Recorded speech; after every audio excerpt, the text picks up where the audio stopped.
Lois, would you give us your date of birth and where you were born, and tell us about your mother and father and your sisters and brothers. Okay, my name is Lois June Moore Powless. I was born in Oneida, and my mother is Irene Moore, and my father is Simon Moore. And my grandmother on my mother's side's name was Ida Metoxen, and my grandfather's name was Jameson Metoxen. And on my father's side, my grandmother's name was Matilda Pissell Moore, and my grandfather's name was Austin Moore. I never knew my grandmother on that side of the family because she died when her children were small. So, Tell us, I have two sisters. I have no brothers. One sister, Margaret Danforth, and Lillian King. Lois, Married names. do you know the connection through your family to the Brotherton? It's on my father's side. Yes. My father was 1/4 Brotherton, and they knew a lot of people up around, they call it Queenie and Stockbridge, towards Fond du Lac. They had relatives over that way, and they used to visit them. And it seemed like for a long time nobody came around, and then in later years, then they started to come back around again, and like reacquainting one another with one another. And then that was more when the Brotherton started getting active and wanted to get recognized by the government again as an Indian tribe. And it seemed like you saw them more often then. Because when I was little, I don't remember ever going to visit any of them. Where was your home, your family home, located? Well, my family home is where I live now. I'm sorry, your mother and father, where their family... Where their family home was? Oh, I don't know. I know my mother used to live, and my grandparents lived there across from what was called Tips Bar. There was a farm there. At one time they used to live there. And then after they lived there, then they moved to Cookana. So then they always lived in Cookana until my grandfather died, and then my grandmother moved back out to the Oneida area after that. And what was the location that you moved back? She lived on where you know where Chester Smith lives? She lived upstairs. They had an apartment up there, and that's where she lived until she really couldn't live by herself anymore, and then she came to live with us. And where's that located? That's by Seymour, on Moore Road. When you were growing up, what do you remember? Where's the family, the neighborhood, so to speak? Well, I lived in 3 neighborhoods that I can remember. Okay. Okay, the first one, I don't remember when I was born, but I remember the residents after I got older, because we lived there till I was about 4 years old. It was over on Tip Road. There's a big fancy house there right now, but we lived in, I thought it was a really large house at that time because I was real small. It was a nice home, and I remember that was in the days when they used to have square dancing and stuff in the homes. And I remember a lot of times when they had dances at that particular house that we lived in. And like they'd have a party like on the weekend, on like on a Saturday night, because they didn't have dance halls and stuff to go to then, and they used to have things in their homes. Then the next place we lived at was over on Lambie Road. We lived there. I think I must have been about 5 years old, and when we lived on Lambie Road, and I went to school 1 year at the Silver Summit School, and then from there it's when my dad decided to go farming, that he wanted to be a farmer, and tribe was giving out land at that time for people that wanted to do farm work, and with my mother being a tribal member, she was able to get some acreage from the tribe. I think they started out with 40 acres to begin with, and then they got an additional 18 acres added on to that, so they had 58 acres of tribal land. And where's that located? It's on Moore Road. And then my dad also purchased some land that he had, another 70 some acres that he had. And then there was some other land that he also farmed, which was by his brothers, and his brother John, who lived over on Ray Road. And he farmed some of that land too. So he traveled with his farming. But when we started farming where we are now, it was all brush and marsh, and it was terrible. Nobody wanted to go there, just my dad. and we didn't have no barn or nothing. He bought a bunch of cows. And they used to milk outside in the rain. I remember when we used to have to go round up the cattle and take them into this corral, and my dad and my Aunt Ellen used to come over and help him milk the cows. She'd come over and help him, and they'd tie up all the cows, and then they'd milk them, and then they'd let them out of the stockade when they got done milking them. How old were you about this time? I was 6 years old then. So you had a lot of choice to do. Oh yeah, no brothers and only 2 sisters, so we had a lot of work that we What had about to do. the running water and electricity? No running water, no electricity. And how many cows were you supposed to milk? I didn't start milking cows till I was about 8 years old. Then I had to start doing that too. But I used to milk like maybe 6 cows in the morning and 6 at night, because I think we had 24 cows or something like that we had. And then eventually my dad got a barn built, and we got a house built, and it was better as we moved along. Did your mother, did she speak Oneida? Oh yeah, she spoke it fluently. Was that passed on to the children? No, wasn't. What, do you have an idea why that? Oh, the same story that everybody tells. It's I got sent off to school and got punished if I spoke my language. And I know one time she was telling me about her and her sister. They were both at Carlisle, and they were lonesome for one another, and they wanted to talk their own language. So she said they went and crawled. They got a crawl space under a stairway someplace, and they went under there, and they were talking to one another in Oneida. And here they got caught. And so they got spankings for that, and were not allowed to talk their own language anymore. And then they really separated them after that, so they didn't even hardly get to see each other anymore. Do you recall your grandparents or your parents, kind of any special stories that they would talk about, like ghost stories or community things, or were there any crafts or recipes that you can remember from them? From my grandparents? Mm-hmm. Or your parents? Oh, well, I remember my grandmother always baking. She baked a lot. She'd make pies, and I always remember this one pie she made. It was in the spring of the year. She'd make this custard rhubarb pie, and that was kind of always handed down. I haven't made it in years myself, but I used to make it. My mother always made it too. And I always liked going to my grandmother's house because her house would always smell so good.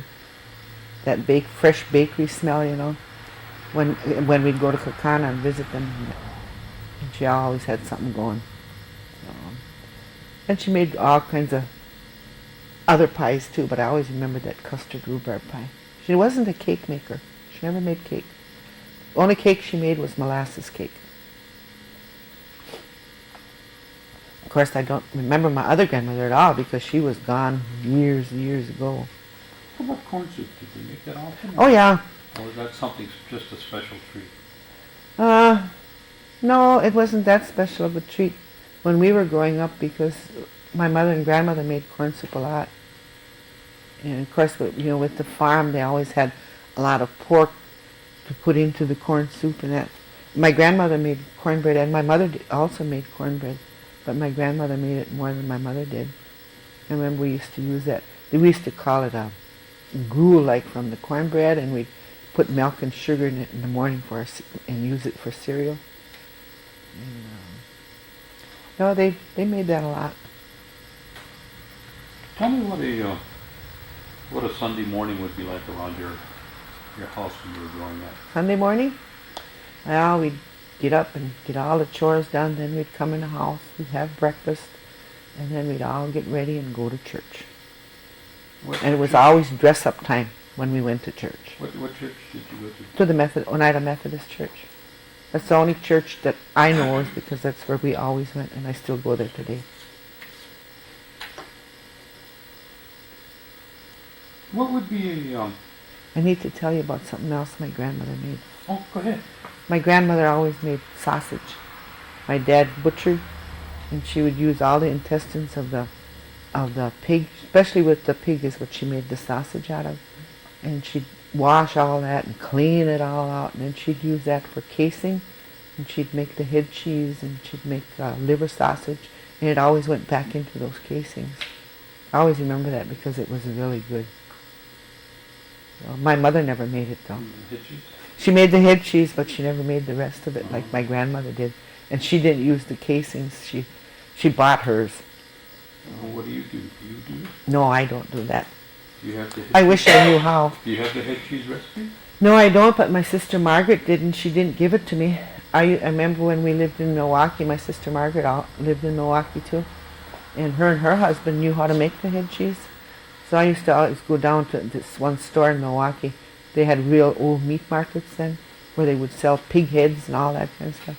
So I'd go down and buy a pig head and all the other meat that had to be put into the head cheese, and I'd take it down to Margaret, and she'd do it on halves for me. She'd do all the work, and we'd each get half. I'd buy the stuff, and she'd do it because I didn't know how to do it. Your cousin still does it. Really? You? Oh. Your mom? Does she? Mm-hmm. Christmas time. Oh, Margaret and them, I think, would still be doing it too if they were still here. She just can't find the heads anymore. It's hard to Yeah. find the heads. No, where were we? We're done making head cheese We now. were talking about a typical Sunday, Gord. Okay. All right. And everybody went off to church. And after church, we came home and had a real big meal. My mother always made a big meal on Sunday, and that tradition still stands. I do that now yet. And whoever comes home, they eat. Or whoever comes by, they eat. So that's been a family tradition with us. How was your transportation at the time when you were growing up? You were six, 7 or 8 years old. You had horses and Oh yeah, we wagon had or automobile. we had everything. We had horses, we had wagons, but one thing we never had was a sleigh though. We never had a sleigh. But Isaiah did. And he used to take us around shopping. Isaiah Cornelius, my uncle, he lived across the road from us. Well, they moved there quite a few years after we were there. And we had a car, and my dad had a truck. I remember he used to haul gravel years ago before we started farming. And I remember when they used to go to dances and stuff, they'd put us in the truck box, and we'd go to the dance, and they'd have old car seats in the back of the truck box, and we went to bed there while they had a good time. How often would you go on a sleigh ride with your uncle? Isaiah used to take us to school on the horses and the sleigh, because our roads used to get so bad back there that you couldn't travel with a car or even with a truck. So he'd hitch up his sleigh and he'd take us out to school. And then he used to take us down to Oneida, to the WPA office or whatever you called it. What was that office? Relief office. Bring us down to the relief office, and we'd get like something similar to the commodities that they give out today. And we'd all go along to get that stuff. We'd get apples and oranges though, and they don't give that out now. Where did you shop besides Oneida? Did you shop Mostly anywhere? De Pere. As close as we were to Seymour. Then, when I was real small, we hardly ever went to Seymour. We always went to De Pere. Why would you think that would be? I don't know. Maybe because at one point we lived closer to De Pere, and my parents got acquainted with the stores in De Pere probably and liked to shop there. I remember when I was real small, they used to take turns with us girls on Saturday. One of us would get to go along to town, and we'd do the shopping, and then we'd go to the show, and then we'd come back home. What about the Moss's store? Did you use that very often? Oh yeah. after it was there. I don't remember it being there when I was real small. But when I was going to grade school, it was there though. Maybe about 7th or 8th grade. I don't even know when it started. Do you know when it started? When did you start? I mean, where did you go to school at? Oneida State graded. That's Where's at that? Chicago Corners. Did you go there all of? I went to school there, and then I went to school in Green Bay. I guess the tribe had some kind of agreement with the schools in Green Bay where they paid so much money for you to go to school there. But it was on the east side where we had to go. We couldn't go to school on the west side. They'd bus us over there. I went to Washington Junior High School, and then I went to East High, and I didn't like it there. Everybody was really prejudiced to you there, and you didn't get the same opportunities as the other kids had in school. So then I told my mother I didn't want to go to school there anymore. So then she had me arranged it so that I could go to Haskell. So I went to Haskell then. Did you finish at Haskell? And Yeah. Then you went, after you finished there, where did you Just went to work. went to work? I went by Johnny and got married. Okay. Okay. Before we get that, let's tell me what you remember about Christmas. Oh, Christmas was always a special time in our house. We were never allowed a lot of presents or anything, but they always made sure that we each got one present, and we'd have to write down what we wanted the most. And that's what would be under the tree on Christmas morning. And of course there was a lot of baking done at that time. My mother always made a lot of stuff. She'd make cookies and bake rolls and bread and pies. And she was like her mother. She wasn't a cake maker either. So What about the tree? How did you trim the tree? we never trimmed the tree. The tree was always trimmed. We never had the tree before Christmas morning. It would be there in the morning when we got up. Santa Claus would bring it. Yep, Santa Claus brought it. But it would have a lot of homemade decorations on it, like all the bought stuff you see today. You never saw that then. Everything was homemade that was on the tree. There'd be cookies hanging on there, gingerbread men and that kind of stuff, and popcorn, strings of popcorn, and strings of cranberries, but they were really pretty trees, pretty decorations. What about Hoyan? Did you practice? Oh yes, we went hoyaning. It was another thing what we did always you do looked there? forward to. Tell me that day. Oh, my sisters and I would go, and Summers lived not too far from us when we were really small, and they'd go with us too, and we'd go to all the different homes, knock on the door, and holler hoyan. Whether it was an Indian home or a white home, they always had stuff for you, because the white people in the country area, they knew what that meant, and they knew when we were coming there, they would be ready for us. I still make donuts on Hoyan, but I don't get anybody. We'll have to fix that this year. You always go next door, but you'd never come by me. No, tell me about some of your neighbors then at that time. Who's around the neighborhood? Well, when we were on the farm, my Aunt Genevieve and Isaiah Creus lived across the road from us. Across the road on that side, on the east side of us, and directly south of us was my mother's sister lived. Her name was Eva.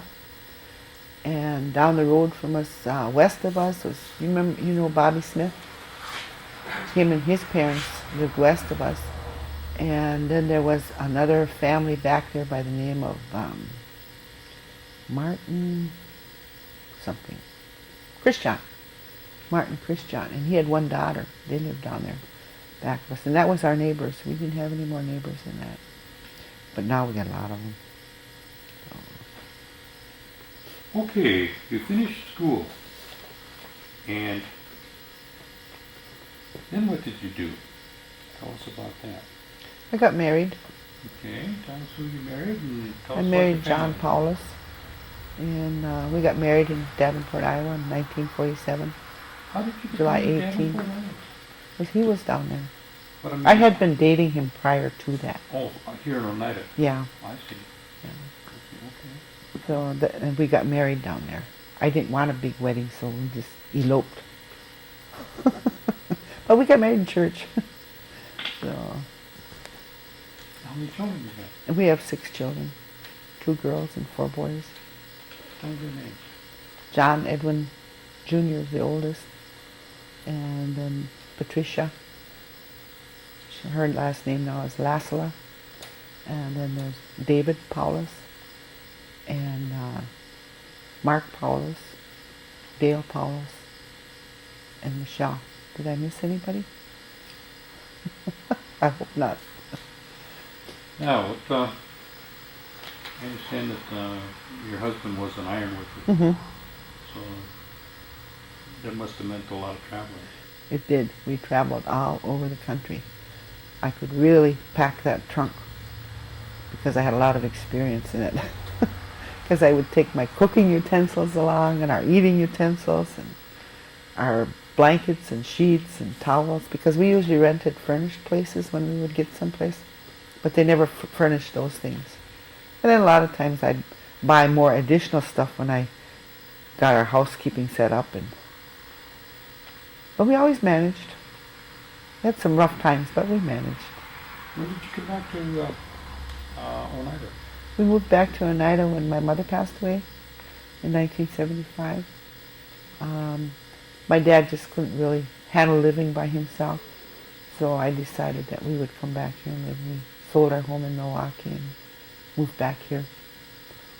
So, Your mother was involved in tribal politics for a long time, but when did Right. you start?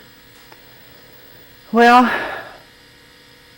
actively, I didn't really start until we moved back here. But I remember growing up, we were always at meetings because my mother was there. In those days, long time ago, they never had babysitters. They took you wherever they went, and you sat there and waited for them. I remember waiting a lot of times for my mother. But that was what she wanted to do, and she was really dedicated, and was just like a mission with her. You know, she wanted things to go good for her people. She always called them her people. And I got active in politics when in 1982, was it? When I ran for council, was on a council. But I was on committees and stuff prior to that. I was on the land committee, and when I was on the land committee was when it first started. We didn't have a land committee like we have now, and we had to make up all the ordinances and everything that went with the land committee. I was involved in a lot of that.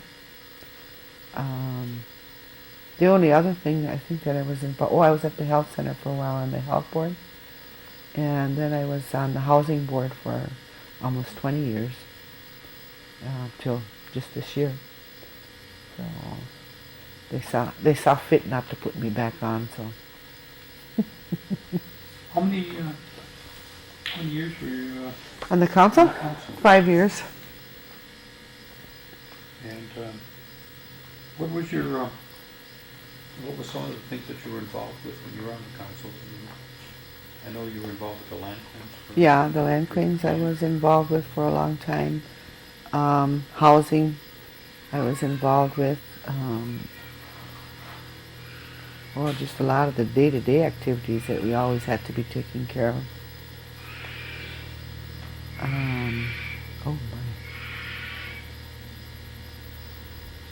What is that? Sounds like something caught a rabbit.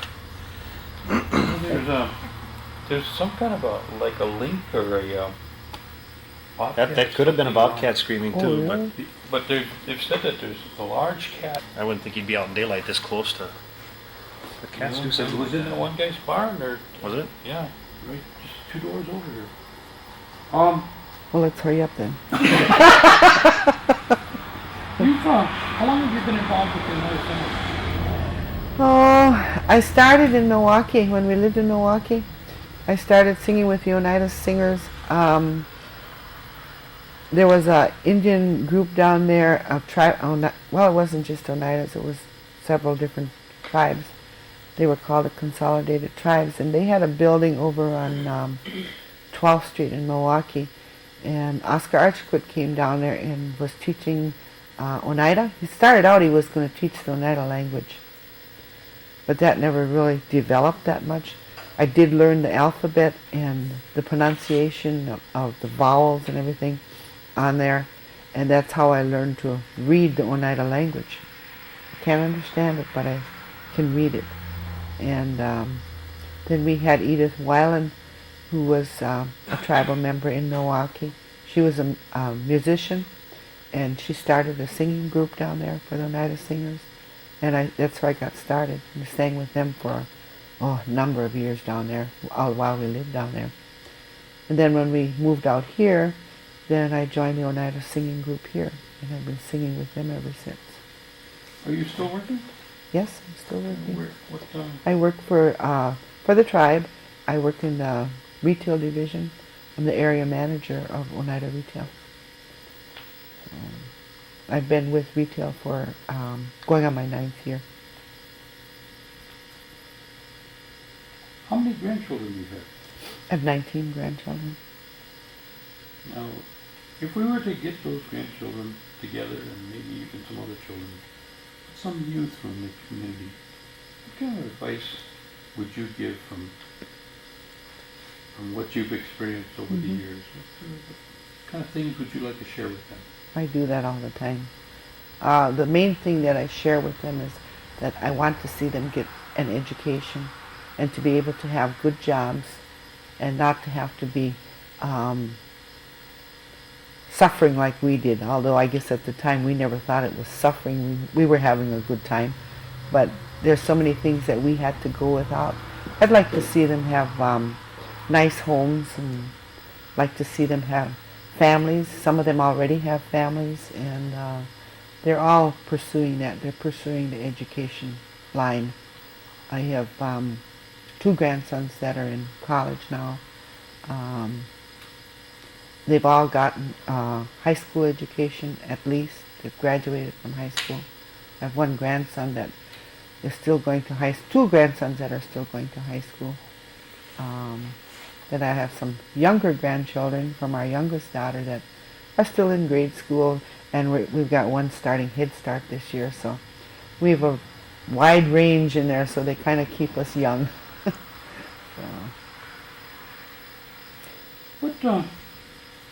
What's your opinion in terms of the word that's tossed around pretty loosely,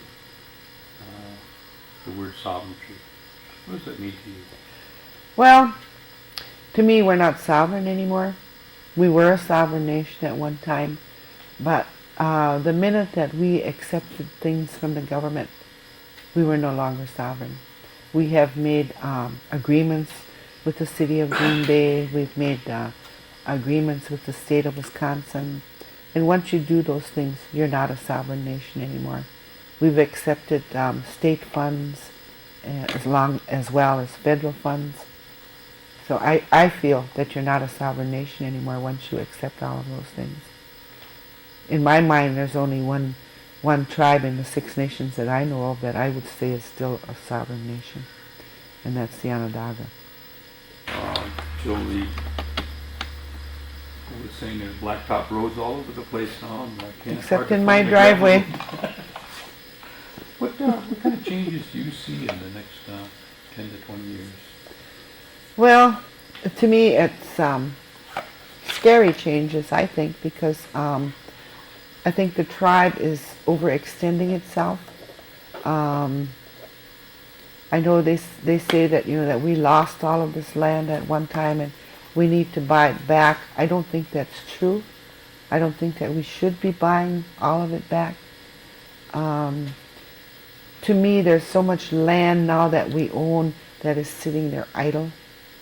We have a very large planning department that is supposed to be doing planning for the Oneida tribe, and yet I have not seen anything come out of that department as far as planning goes. I see a few architectural designs, and I had the hardest time seeing one of those properties developed for the housing. I don't know how many times it was sent back to the planning department because it wasn't right. And yet they're the developers, they're the ones that are supposed to be developing that for us, and it's not happening. And I think it's going to continue to happen. That you can only farm so much land. We are farming so much land now, and nothing coming out of it. There's not even any vegetable products coming back to the tribe. We have one little farm over here on 54 and Van Boxel Road there, with a really small garden, and they're attempting to sell those vegetables now. But what happens with all of the other acreage that we've got in farming? What's happening with it? Where is it going? I see fields of cattle all over, but there's nothing coming back to the tribe. Where are these herds of cattle going? What's happening with it? I see huge machinery all over the place, and I'm sure it's costing the tribe a bundle for that machinery. What are we going to do with it?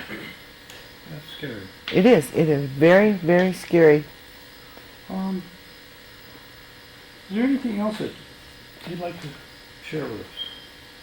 Now that we've got you here. Oh, yeah, one thing I'd like to really share is that I wish that the council that we have would look into the things that really need to be done for our people. And one of the things that really needs to be done is a health center. We need a health center so bad. We do not need that police station that they're putting up. We don't need that monstrosity. The health center should have come first because it's for the people. The police department we get nothing out of. All we are doing is subsidizing Outagamie County and Brown County at the tribe's cost. That's really, well, that's really my main thing. And also I think that they need to revamp the nursing home. There's a lot of things that need to be done over there. Just like with the housing, I had put in a request, well, 2 years now I've been putting in that request. It hasn't happened yet because we have those areas in our elderly units where they can visit, and it needs to be refurnished, recarpeted. Everything needs to be redone in there, and I keep telling them that they need to find government money, federal government monies to do that, because they go into all of the apartments and everything and remodel them, fix them up all the time, which they need to do. But they also need to do something for the elderly in those units. Their furniture is really bad in there, and some people have even just put up curtains themselves in there because the ones that were originally were in there got so ragged and torn. And so we need to take care of our elderly. I know I'm an elder, but there's a lot of people that are older than I am, and I think that we need to take care of them. Oh, thank you. Okay? Gordon, did you want to ask her about home remedies? That's my favorite question. Go Oh, ahead and ask her. Talk to Gordon when you give your answer Yeah. to Okay. Lois, but were there any home remedies that you remember? oh yes, we had a lot of home remedies. I guess it was from the German side and from the Indian side. Because it's not only Indians that used herbs and stuff a long time ago. But I remember my grandmother's stuff that she used was, we called it sweet flag. That was a root that comes from a plant, grows in lowland areas. And you use that like for sore throat or cold, you're coughing, you use that sweet flag. And then there was another thing that was called sage. That was really used for everything. And I remember another plant, but I don't know what the name of it was, but we always called it a snake plant. And my grandmother used to use that for if you had diarrhea or anything like that, stomach ache. She'd always boil up a tea. Everything was always made into a tea. And then I remember my Aunt Genevieve always making up poultices for, like, if you had pneumonia or anything, they would make this poultice and they'd put it on your chest. It had mustard and I don't know what all it had in it, but it was really strong and it would really make you sweat. And she even used that for, like, if you had a bad back too, she'd put that on there. Well, there was all kinds of herbs. My daughter-in-law still uses all that stuff. She's a herbalist.